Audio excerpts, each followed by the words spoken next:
Bonjour à toutes et tous, c'est Bouta. Aujourd'hui on se retrouve pour une vidéo top. N'hésite pas à t'abonner en fin de vidéo, dans le coin, en haut à gauche de l'écran. Ouais, bah on se tutoie maintenant, hein. On commence à se connaître, on fait ça tranquille. On se retrouve très vite, place à l'intro.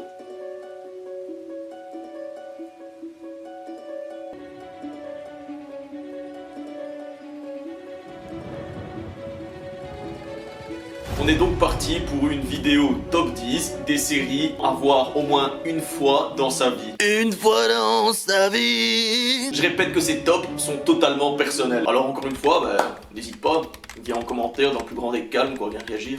Au calme. Il existe vraiment des milliers de séries dans le monde, des séries terminées ou encore des séries en cours. J'ai vraiment sélectionné pour moi les plus addictives. En gros, celles que vous êtes susceptibles de fumer à la vitesse du son. Comme d'habitude, vous commencez à connaître la maison. On commencera en débutant par la plus basse dans le classement, pour arriver à la plus addictive, pour moi, des séries actuelles. Let's go. Pour la 10e place, alors là j'ai été chercher un peu loin.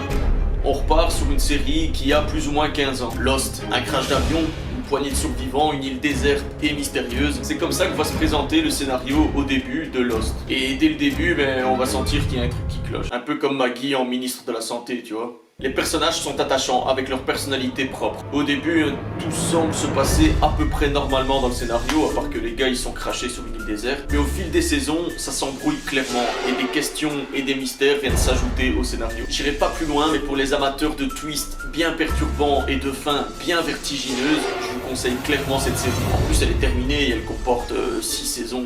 Alors, go. Alors pour la 9e place, je vous proposais une série dans un univers totalement différent. Amateur de gore et de bail bien malsain, je vous présente American Horror Story. Ce qui va être cool vraiment avec cette série, c'est que chaque saison va présenter une histoire, un scénario différent. Différent, mais toujours en restant dans des bails bien sombres. Des clowns, des gens de tête, des vampires, Maggie de bloc.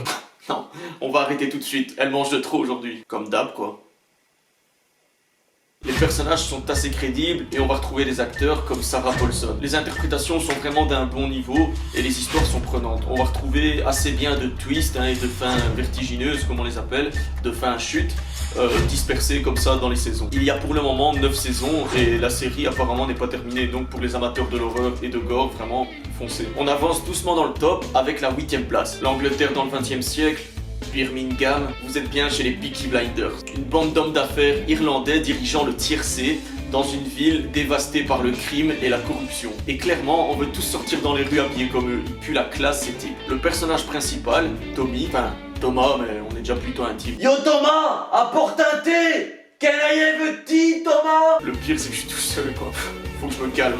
On reprend. Le gars joue vraiment bien son rôle et tous les acteurs sont plus que pertinents. Il y a du drame, de l'action, de la tension et des valeurs fortes. Peaky Blinders va proposer en fait le quotidien d'une famille qui va tenter de survivre. Et tout ça dans un Birmingham crasseux dans tous les sens du terme. 7e place, une nouvelle série complètement différente et bien oppressante. Tirée du roman Psychose, Bates Motel. On va suivre l'évolution d'un adolescent propriétaire d'un motel avec sa mère. Sa mère est jouée par Vera Farmiga, celle qui a joué dans les Conjuring. L'intrigue va être placée, comme dans le roman, autour de la stabilité mentale de Norman Bates, donc de l'adolescent. Norman est joué par Freddie Highmore, il est aussi assez connu et c'est le petit garçon qui a joué dans les Minimoys. On va observer ici un réel psychopathe, beaucoup trop flippant et sujet à des crises de psychose. Plus précisément à des crises de troubles dissociatifs de l'identité ou, comme on le dit dans le jargon familial, le dédoublement de personnalité. On est dans la ville de White Pine Bay, dans l'Oregon. Du coup, l'environnement aussi va jouer sur l'ambiance pesante de la série avec des lieux isolés, des grandes forêts, etc. Au fur et à mesure des saisons, on va sentir que les taux se referment et les événements qui vont se dérouler sont complètement ouf. Norman Bates est complètement tordu, mais ça, je vous le laisse découvrir par vous-même. Il y a 5 saisons et puis la série est terminée, alors faites-vous plaisir, on est tous un peu détraqués de toute façon. Pour la 6e place, on en revient au bon bail, Prison Break. Une série culte qui nous a tous fait rêver quand on était ado. Avec des personnages bien badass à l'image de l'agent Mahon ou encore de John Apluti. Prison Break va nous proposer l'histoire d'un lien fraternel puissant. Michael Scofield va se faire emprisonner volontairement pour tenter de faire évader son frère qui est accusé à tort dans le couloir de la mort. Scofield est beaucoup trop intelligent, obligé, c'est un HP le mec. Tu vas l'associer à Mike de Suits et à Sergio el Professor de la Casa de Papel. obligé, ils vont te changer l'eau en bière ici. Et même si la série va sembler s'essouffler au fil des 5 saisons, faut dire que le rythme reste assez soutenu. Et c'est sans compter sur l'interprétation beaucoup trop réaliste de tous les personnages. Les intrigues sont présentes et deviennent vraiment vite addictives. On termine un épisode, on a directement envie de passer au suivant. On commence à remonter tout doucement vers les 3 premières places. Je vous propose pour la 5e place une bande de bikers dirigée par le sens de l'honneur et de la famille. Une série aux personnages attachants, fanatiques de moto et surtout, beaucoup trop badass. Son of Anarchy, une série dans laquelle on va suivre du coup une bande de bikers dans la ville fictive de Charming qui se situe en Caroline du Nord. Le personnage principal, Jackson Taylor, donc Jax, est un personnage super ambitieux qui va vouloir prendre les rênes de son club. Franchement, il va devoir passer par plusieurs nids de poule. Trahison, guerre de gang, les problèmes pleuvent et la série est trop prenante. Les personnages sont tous très bien amenés et leur interprétation est vraiment pertinente. Leur évolution est vraiment aussi parfaite pour la série et leurs interactions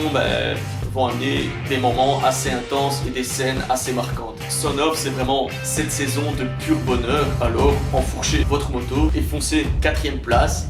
Vikings. J'ai fait un top sur cette série il y a environ une semaine, alors franchement, si vous l'avez pas vu, foncez, je le mettrai ici à droite. La série nous propose un voyage en Norvège à l'époque des Vikings. Des combattants beaucoup trop puissants, avides de pouvoir et de conquête. On va suivre un personnage célèbre ayant réellement existé.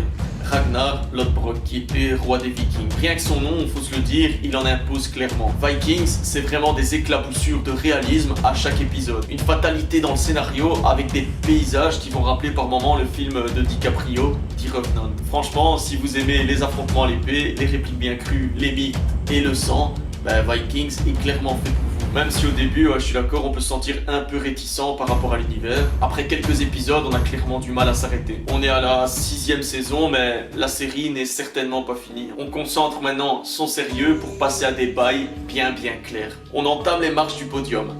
3 séries que je pourrais revoir encore et encore. Breaking Bad prend une 3e place bien méritée avec un scénario plus que dingue. Une démonstration époustouflante et beaucoup trop pertinente de la part des acteurs. À 50 ans, on va diagnostiquer un cancer des poumons à Walter White, le personnage principal. Le père de famille, professeur de chimie, le sait que trop bien. Il n'a pas assez d'argent à léguer à sa famille, donc à sa femme et à son fils handicapé, pour qu'il puisse survivre après son décès. Il va donc prendre le temps qui lui reste pour mettre ses compétences de chimiste à profit pour gagner de l'argent. Il va alors se mettre à écouler de la meth, une meth bien propre à lui, à la couleur bien bleue, dans tout le Nouveau-Mexique et plus spécialement au tout début à Albuquerque, dans la ville où il réside. Des scènes prenantes et une course folle vers une descente certaine aux enfers. Avec en plus un beau-frère agent des stupes, Walter White va devoir slalomer entre mensonges et vérité pour devenir un homme qu'il n'était vraiment pas. Si vous l'avez jamais vu, je vous encourage vraiment à aller commencer cette série directement après la vidéo. Enfin,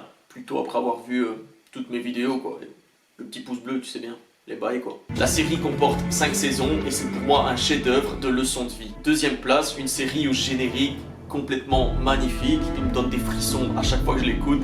Game of Thrones. Alors ouais, un générique qui pue clairement la grosse guerre à 1 million de soldats de chaque côté, des personnages beaucoup trop charismatiques, mais dès le début de la série, on va clairement comprendre que les réalisateurs n'ont pas voulu blaguer avec le réalisme et ont mis directement les points sur les i avec le nombre de décès qu'il y a à avoir dans la série. Sincèrement, je vous spoil pas, mais je peux vous dire que ça doit être la série avec le plus de morts que j'ai pu voir. L'univers est clairement énorme et on va suivre en fait plusieurs familles qui vont convoiter le trône de fer. Donc le trône qui régit toute la map de Game of Thrones. La série va aussi proposer un côté fantastique, mais ça passe beaucoup trop bien. Tout est parfaitement dosé et au cours des 8 saisons, on va pouvoir remarquer une réelle évolution dans le scénario. On y est. La première place du podium est très bien gardée et je pense qu'elle le restera pendant un bon gros moment. Vous l'avez peut-être deviné, elle peut de toute façon n'être qu'ici. Pour la première place, je vous la balance correctement, The Walking Dead. Vraiment, par où commencer? Le scénario est complètement barré dès le début. Rick Grimes, un adjoint du shérif à la ville d'Atlanta, se prend une balle en intervention et tombe dans le coma. Quand il va se réveiller, le monde, ou en tout cas les États-Unis, seront tombés dans le chaos à cause d'un virus qui aura changé une grande partie de la population en zombies. Rick va alors devoir retrouver son fils et sa femme dans un monde beaucoup trop hostile. La série va nous proposer de la survie pure pendant les 10 saisons où les zombies vont tout passer pour de la poudre aux yeux. Et les survivants s'avéraient beaucoup plus animal que jamais. Les personnages sont réellement tous magnifiquement bien joués et la série pour moi va proposer les meilleurs antagonistes de toutes séries confondues. C'est pour moi la plus addictive et les intrigues sont complètement multiples. Et franchement, même si on sait qu'on se ferait tous dessus, qui n'a jamais pensé à fracasser du zombie? D'ailleurs, je me prépare ici avec le coronavirus, c'est jamais quoi. Ce top est maintenant terminé et j'ai vraiment beaucoup de mal à faire parce que 10 séries, c'est vraiment trop compliqué. J'aurais voulu faire un top 20, mais ça aurait été beaucoup trop long. Et ben voilà, il y a encore de bonnes séries à voir, mais pour moi, dans ce top 10, ça reste les séries à voir absolument. N'hésitez pas à aller vous abonner et lâchez-moi un paquet de pouces bleus. Surtout, faites-moi sonner cette bonne grosse clochette des familles pour ne rien manquer des vidéos. C'est à chaque fois, je vous le dis sincèrement, beaucoup trop cool de pouvoir partager avec vous du contenu. Alors, je vous attends nombreux. C'était Bouta, on se retrouve très vite pour une toute nouvelle vidéo. Et ça ira.